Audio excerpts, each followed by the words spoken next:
क्या आप जानते हैं कि एक छोटा सा क्षण पूरी जिंदगी बदल सकता है? आज हम बात करेंगे एक ऐसी कहानी की जहां एक दोहे ने पूरे राज दरबार की जिंदगी बदल दी। ये तो बहुत दिलचस्प लगता है। क्या वाकई एक दोहे में इतनी ताकत हो सकती है? देखिए, यह कहानी एक ऐसे राजा की है जो वृद्ध होने के बावजूद सत्ता नहीं छोड़ना चाहते थे। उन्होंने एक भव्य उत्सव का आयोजन किया जिसमें एक प्रसिद्ध नर्तकी को बुलाया गया। और मैं सोच रहा हूं कि इस उत्सव में क्या ऐसा हुआ जो इतना खास था। सुबह की बेला में जब तबला वादक थकान से झूमने लगा, तब नर्तकी ने एक दोहा सुनाया। घनी गई थोड़ी रही, या मैं पल पल जाए, एक पलक के कारण यूं न कलंक लगाए। वाह! यह तो बिल्कुल वैसा ही है जैसे आधुनिक मनोविज्ञान में कहा जाता है कि कभी-कभी एक छोटी सी बात भी मन को झकझोर देती है। और फिर देखिए क्या हुआ। राजकुमार, जो अपने पिता की हत्या की योजना बना रहे थे, उन्होंने अपना मुकुट नर्तकी को भेंट कर दिया। यह सुनकर आप चौंक गए होंगे। ओह! तो इसलिए कहा जाता है कि समय रहते सही निर्णय लेना चाहिए। लेकिन राजकुमारी का क्या हुआ? राजकुमारी जो महावत के साथ भागने की योजना बना रही थी, उसने भी अपना हार नर्तकी को दे दिया। यहाँ तक कि गुरुजी ने भी अपनी सारी स्वर्ण मुद्राएं समर्पित कर दी। तो इस एक दोहे ने सबको आत्मचिंतन की ओर मोड़ दिया। यह तो वाकई में एक चमत्कारिक क्षण था। और जानते हैं, आज के समय में भी यह कितना प्रासंगिक है। हमारे पास भी समय कम है, लेकिन हम उसका सदुपयोग नहीं करते। बिल्कुल सही कहा। आधुनिक जीवन में हम इतने व्यस्त हो गए हैं कि अपने जीवन के महत्वपूर्ण पहलुओं को भूल जाते हैं। देखिए, इस कहानी का सबसे बड़ा संदेश यही है कि परिवर्तन के लिए कभी देर नहीं होती। राजा ने भी अंत में सही निर्णय लिया और राज्य अपने बेटे को सौंप दिया। और यह भी कि कभी-कभी एक छोटी सी प्रेरणा भी आमिक प्रेरणा भी जीवन बदल सकती है। तो दोस्तों, आज की इस कहानी से हमें यही सीख मिलती है कि जीवन में जो सही है, उसे करने में देर नहीं करनी चाहिए।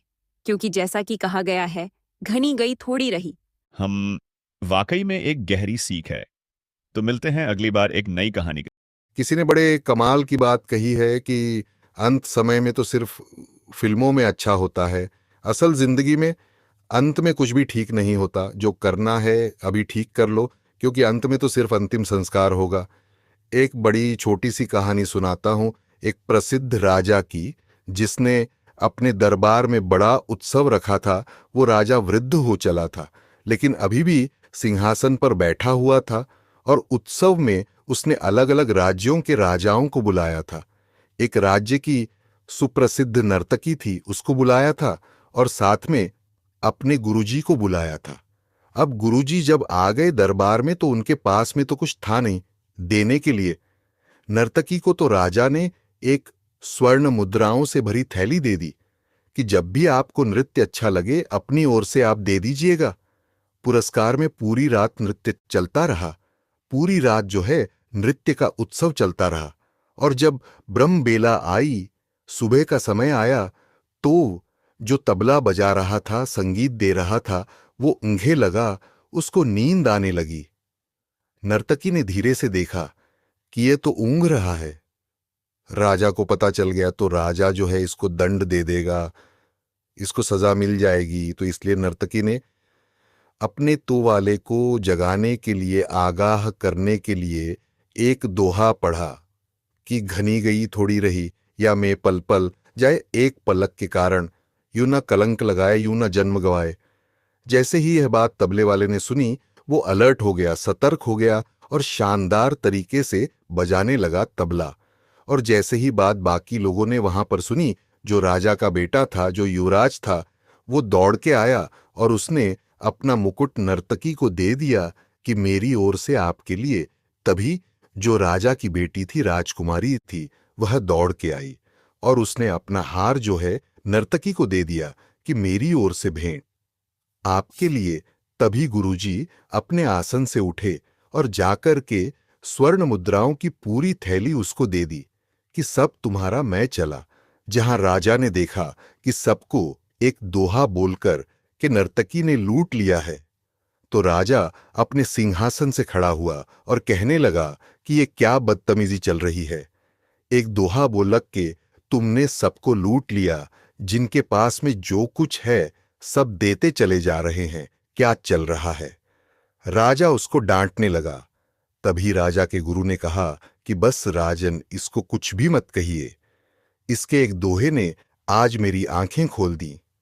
मैं पूरी उम्र, पूरे जीवन तपस्या करता रहा, जंगल में, वन में रहा, भगवान की भक्ति करी, और आज आपके कहने पर यहां नर्तकी का नृत्य देखने लगा। नर्तकी को स्वर्ण मुद्राएं पुरस्कार में देने लगा। इसके दोहे ने तो मुझे समझा दिया कि घनी गई थोड़ी रही, थोड़ा सा तो जीवन बचा है, या मैं पल पल जाए एक पलक के कारण, यूं ना कलंक लगाए, यूं ना जन्म गवाए, समझा दिया इसने मुझे। यह मेरी सबसे बड़ी गू इसने बताया कि भैया थोड़ा सा समय बचा है, जाकर के भक्ति करो। तभी राजा का बेटा राजकुमार कहने लगा, युवराज कि महाराज, आप इतने वृद्ध हो गए हैं पिताजी, लेकिन आप कुर्सी नहीं छोड़ रहे हैं, सिंहासन नहीं छोड़ रहे। आज मैं सिपाहियों के साथ मिलकर के आपकी हत्या करने वाला था, लेकिन इस नर्तकी के दोहे ने मुझे समझाया कि घनी गई थोड़ी रही, थोड़ा सा समय बचा है, आज नहीं तो कल पिताजी तुम्हें कुर्सी सौंप ही देंगे। राजा, तुम बन ही जाओगे, क्यों अपने पिता की हत्या का कलंक लेते हो? इसलिए मैंने अपना मुकुट इनको भेंट कर दिया। इन्होंने मुझे जीवन की सबसे बड़ी बात सिखाई। तभी राजा की बेटी बोल पड़ी कि पिताजी, आज मैं महावत के साथ भागने वाली थी शादी करने के लिए, क्योंकि आप मेरा विवाह नहीं करा रहे, मैं विवाह के योग्य हो चुकी हूं। आपको मेरी जो है चिंता ही नहीं है, लेकिन जहां ये मैंने सुना दोहा तो मुझे समझ आया कि थोड़ा समय बचा है, आज नहीं तो कल पिताजी मेरा रिश्ता तय करा देंगे। इसलिए मैंने भी विचार त्यागा और अपना हार जाकर के इनको भेंट कर दिया। जब राजा ने यह सब सुना तो राजा ने बिना देरी के अपने बेटे से कहा कि बेटा, इसी पल से तुम इस राज्य के राजा बनने जा रहे हो। बेटी से कहा कि बेटी, इतने सारे राजकुमार आए हुए हैं, जो तुम्हें पसंद हो उसके गले में वरमाला डाल करके अपना विवाह जो है सुनिश्चित कर दो। और राजा ने कहा, मैं भी राजपाट छोड़ करके जंगल में जाऊंगा, तपस्या करूंगा, भगवान की भक्ति करूंगा। राजा का भी जो है मन बदल गया। और जब यह सब होने लगा तो नर्तकी ने सोचा कि मेरे एक दोहे ने सबके जीवन को पलट दिया, और मैं अभी भी यही कर रही हूं। नर्तकी ने भी डिसीजन लिया कि वह नृत्य का काम छोड़कर कि अब भगवान की भक्ति करेगी, क्योंकि घनी गई थोड़ी रही या मैं पल पल जाए ये कहानी। राजा की नर्तकी कि उनकी नहीं है, आपकी हमारी कहानी है। हमारे जीवन में भी समय दौड़ता चला जा रहा है और थोड़ा सा बचा है। इस थोड़े से समय में कुछ ऐसा कीजिए कि कलंक ना लगे, बल्कि आपका उद्धार हो जाए। कुछ अच्छा करके दिखाइए। इसीलिए मैं कहता हूं, कर दिखाओ कुछ ऐसा कि दुनिया करना चाहे आपके जैसा। देखते रहिए। मेरे साथ एक नई